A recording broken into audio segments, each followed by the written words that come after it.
तर काल friendship day होता आणि फ्रेंडशिप डेच्या दिवशी कालची म्हणजे एक गोष्टीची जाणीव तर नक्कीच झाली की म्हणजे आयुष्यामध्ये फ्रेंड्स खूप कमवले. स्कूल फ्रेंड वेगळे, कॉलेज फ्रेंड वेगळे, नंतर लग्न झाल्यानंतर नवऱ्यांच्या ज्या बायका असतात ते आपल्या मैत्रिणी बनतात. पण ह्या सगळ्याहूनही जो आपला एक फ्रेंड असतो ना, तो आपल्या जवळच असतो नेहमी, तो म्हणजे आपला नवरा. म्हणजे सकाळी उठल्यापासून तर रात्री झोपेपर्यंत प्रत्येक गोष्टीचं शेअरिंग असेल, रुसणं असेल, चिडचिड करणं असेल, भांडणं असेल किंवा शेअरिंग असेल, सगळ्या गोष्टी म्हणजे त्याच्यामध्ये सगळ्या गोष्टी आपण एकमेकाच्या झेलतच असतो म्हणजे. आणि ह्या सगळ्या गोष्टीतून एक खूप व्यवस्थित आपण चांगल्या वेने आपण चालत आहे असतो म्हणजे. तर म्हणजे एकमेकांना झेलणं हा एक म्हणजे ही पण एक फ्रेंडशिपच असेल म्हणजे आहे. म्हणजे नवरा एकीकडे आणि फ्रेंड्स एकीकडे, ह्या दोन्ही गोष्टी आपण एकमेकांच्या निभावत असतो.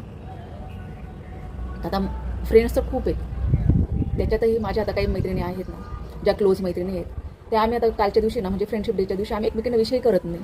असं काही नाही की आज फ्रेंडशिप डे बाबा मग तुम्हाला स्टेटस ठेवलं नाही, मला कॉल केला नाही किंवा काय वगैरे वगैरे, असं काही नाही. आम्ही करतही नाही एकमेकांना विश.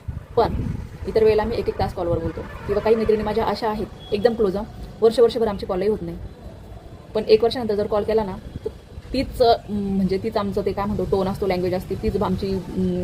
तसं एक काय म्हणतो आपण त्या टाईपचं फिलिंग असतं ना की अरे आपण वर्षातून नाही, आपण तर काल परवा फोनवर बोललो होतो ना, त्या टाईपची एक बॉन्डिंग आहे आमची. की असं वाटतच नाही की म्हणजे आजकाल कसं आहे ना की लग्न झाल्यानंतर जे ते त्याच्यामध्ये बिझी असतं.